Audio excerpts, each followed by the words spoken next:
Assalamualaikum warahmatullahi wabarakatuh. Di sini kami dari kelompok 13. Kami di sini akan menjelaskan mengenai proyek konstruksi.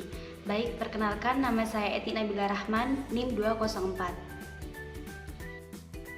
Saya Sri Indah Susanti, NIM 205. Saya Alvin Nasrullah, NIM 228. Perkenalkan, nama saya Alvina Yusnita Sari, NIM 235. Baik, mengenai proyek konstruksi. Yang pertama di sini ada sifat industri konstruksi. Industri konstruksi mencakup spektrum entitas yang luas, dari kalangan kecil perusahaan, konstruksi resmi, hingga rekayasa multinasional yang canggih dan perusahaan kantor konstruksi. Industri yang sangat kompetitif di mana menawar dan bersaing adalah hal yang biasa dilakukan untuk mendapatkan kontrak. Dalam keadaan seperti itu, tawar-menawar seringkali disertakan hampir tidak ada penyisihan untuk resiko, keuntungan, atau kontribusi untuk biaya overhead kantor. Berikutnya mengenai strategi penetapan harga kontrak. Nah, di sini dalam menangani kasus konstruksi, penting untuk mengetahui jenis-jenis utama kontrak. Dalam menilai jenis kontrak yang akan dinegosiasikan, kontraktor yang akan mencermat memperkirakan biaya untuk melakukan pekerjaan, berikut persyaratan peralatan, lalu waktu penggunaan subkontraktor sebagai peluang keuntungan, dan elemen risiko. Berikut ini jenis-jenis syarat pembayaran kontrak yang lebih umum.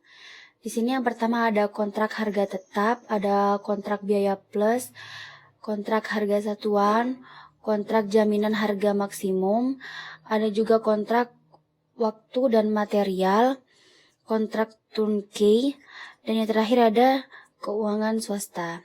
Yang pertama di sini saya akan menjelaskan mengenai kontrak harga tetap. Nah, bahwa harga tetap tradisional atau kontrak sekaligus seluruh ruang lingkup pekerjaan dilakukan untuk satu harga yang disepakati sebelumnya. Kontrak harga tetap umumnya tidak tunduk pada klaim sebagai akibat dari fluktuasi berikutnya biaya atau jumlah untuk kontrak, karena pekerjaan telah dikontrakkan secara tetap pada harga dasar, transfer resiko tersebut kepada kontraktor. Dan untuk yang kedua mengenai kontrak biaya plus.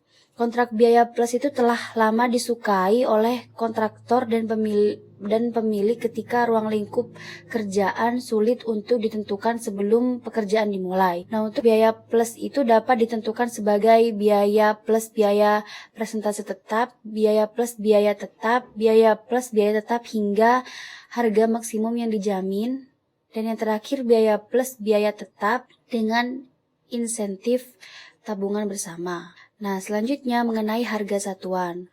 Kontrak harga satuan mengikat pemberi kerja dan kontraktor untuk melakukan tugas-tugas tertentu di tarif yang disepakati sebelumnya untuk kuantitas atau unit yang telah ditentukan dari pekerjaan yang dilakukan. Selanjutnya mengenai kontrak jaminan harga maksimum. Nah, untuk kontrak jaminan harga maksimum didasarkan pada perkiraan yang dinegosiasikan, mirip dengan tawar-menawar sekaligus, tetapi keuntungan dibatasi pada jumlah yang telah ditentukan dan biaya pekerjaan sebenarnya dibayarkan secara bertahap saat pekerja berlanjut. Selanjutnya mengenai kontrak waktu dan material. Kontrak waktu dan material mirip dengan kontrak biaya plus. Umumnya mereka memberikan pembayaran kepada kontraktor berdasarkan jam kerja yang disepakati langsung tarif tetap.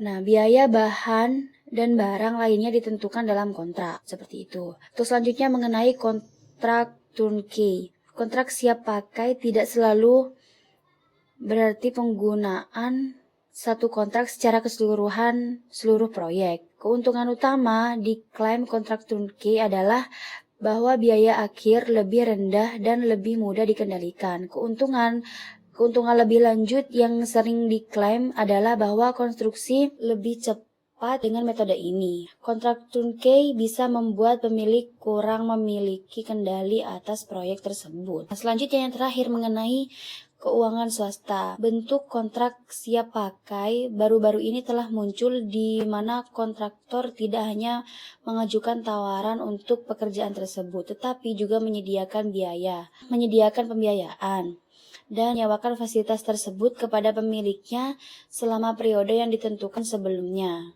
Seperti itu. Misalnya 15, 25 atau 40 tahun. Seperti itu. Selanjutnya akan dijelaskan oleh rekan saya. Terima kasih. Selanjutnya adalah standar dari kontrak. Kontrak konstruksi biasanya didasarkan pada bentuk kontrak standar industri.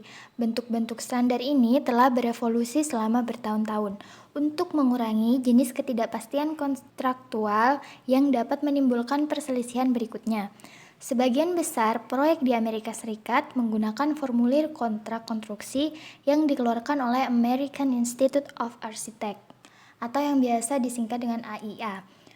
Dokumen utamanya telah ditetapkan sebagai seri A antara pemilik dan kontraktor, seri B antara pemilik dengan arsitek, serta seri lainnya. Dokumen AIA ini juga tersedia untuk digunakan pada berbagai jenis proyek. Selanjutnya adalah tim litigasi konstruksi. Jika perselisihan muncul antara para pihak untuk kontrak konstruksi, maka dibentuklah sebuah tim litigasi konstruksi. Karena kerumitan banyak kasus yang terkait dengan konstruksi, beberapa ahli mungkin terlibat di dalamnya, misalnya ahli biaya, jadwal, atau teknik. Memiliki banyak ahli dapat menyebabkan masalah tambahan bagi tim hukum dalam berkoordinasi mengenai arus informasi dengan anggota tim lainnya. Dan pada akhirnya, tim hukum harus menentukan apakah itu perlu bagi akuntan untuk diberi pengarahan tentang laporan ahli lainnya. Ada beberapa cara yang dapat ditempuh untuk membantu pembentukan hak kontraktor atas waktu tambahan berdasarkan persyaratan kontrak konstruksi. Ada 4 metode umum. Yang pertama, metode yang terpengaruh atau disesuaikan sesuai rencana. Yang kedua, analisis jendela atau batas air. Dan yang ketiga, ada metode collapse as built. Dan yang terakhir, ada analisis dampak waktu. Analisis masalah. Berikut ini ada beberapa masalah yang mendasari dalam kaitannya dengan metode analisis penundaan. Yang pertama, penggunaan analisis jalur kritis untuk menghitung perpanjangan waktu. Yang kedua, ada identifikasi keterlambatan atau hal yang relevan dengan peristiwa, dampaknya, dan pihak yang bertanggung jawab atas mereka. Yang ketiga, ada penggunaan sumber daya dan efisiensi serta produktivitasnya.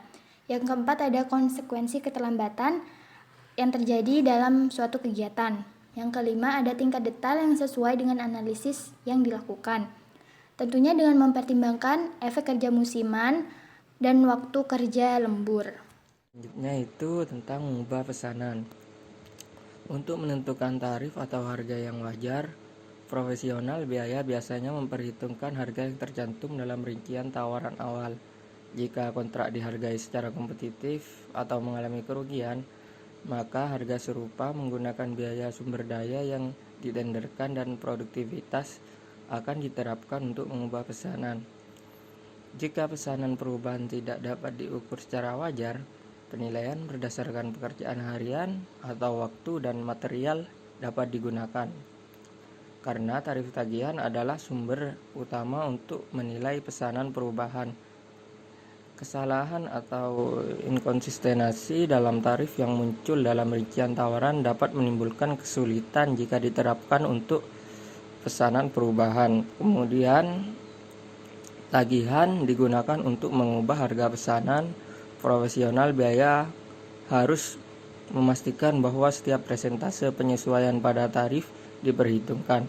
Dalam keadaan ini, gambaran umum untuk pekerjaan diberikan, dan arsitek atau profesional biaya memasukkan jumlah sementara untuk pekerjaan tersebut. Ini dapat dinilai dengan harga sebenarnya atau dengan cara yang ditentukan dalam kontrak. Selanjutnya yaitu kerusakan finansial.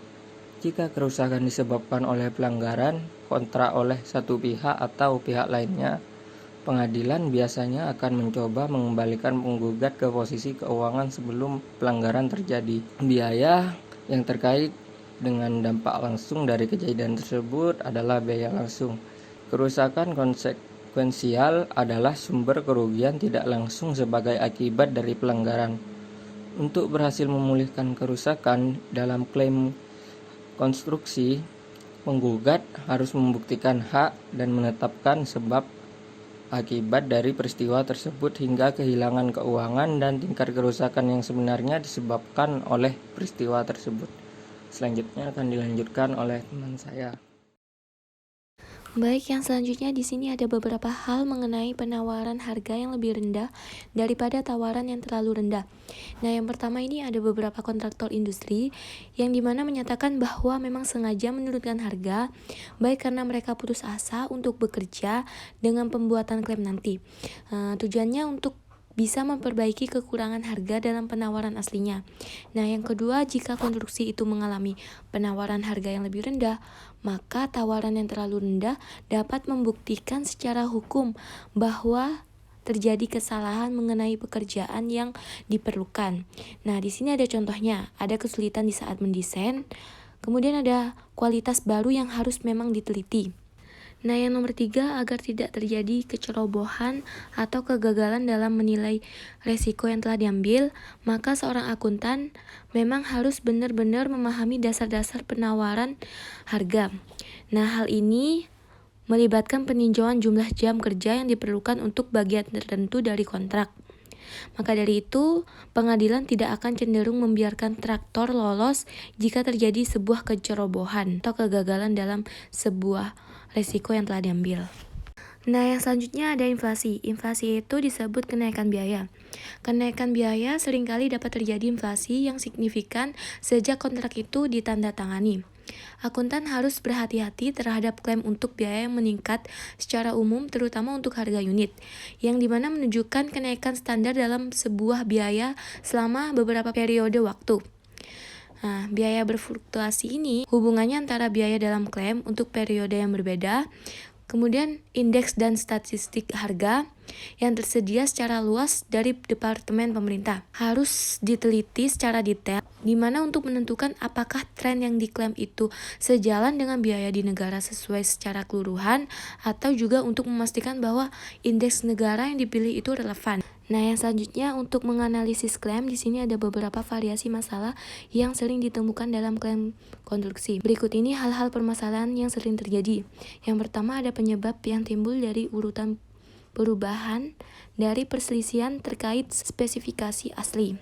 Perselisihan mengenai spesifikasi asli berbeda dengan perselisihan pesanan perubahan dalam arti bahwa perselisihan tersebut mengacu pada informasi yang semula diberikan kontraktor ketika diminta untuk mengajukan tawaran. Yang kedua, kemudian pengaruh penyebab permasalahan ini karena adanya kerugian langsung dan menyarankan bidang penyelidikan untuk ditindaklanjuti oleh akuntan. Nah, yang terakhir dari pembahasan di atas, di sini ada ringkasan yang menyatakan bahwa dalam melihat klaim untuk biaya konstruksi, awalnya digunakan untuk menilai kewajaran keseluruhan dengan beberapa tes umum. Nah, yang pertama, biaya komponen utama dari sebagian besar kontrak sesuai dengan pola yang sama. Misalnya, biaya desain serta manajemen proyek yang memiliki hubungan langsung dengan nilai pekerjaan kontrak yang dilakukan. Yang kedua, pengalaman menunjukkan bahwa biaya desain dan pengawasan biasanya mencapai sekitar 10-15% dari total biaya konstruksi keseluruhan. Nah, yang selanjutnya, biaya manajemen proyek cenderung mewakili 1-3% dari total. Kisaran biaya overhead tersebut sebagai berikut, ada 3 hal. Yang pertama, overhead lokasi mencapai 3-10%. Yang kedua, biaya overhead kantor pusat mencapai 5-10%, dan yang terakhir, rekayasa dan supervisi mencapai 7-21%. Nah, dari pembahasan tersebut tidak boleh dianggap sepele karena cenderung berubah dari waktu ke waktu, yang dimana mencerminkan kondisi pasar dan persaingan yang sangat ketat, tetapi dapat membantu seorang akuntan mempertimbangkan kewajaran keseluruhan dari suatu klaim dan untuk mengarahkan pekerjaan ke area di mana klaim tersebut terlihat terlalu berat. Baik, sekian dari pembahasan kelompok kami. Kurang lebihnya mohon maaf. Wassalamualaikum warahmatullahi wabarakatuh.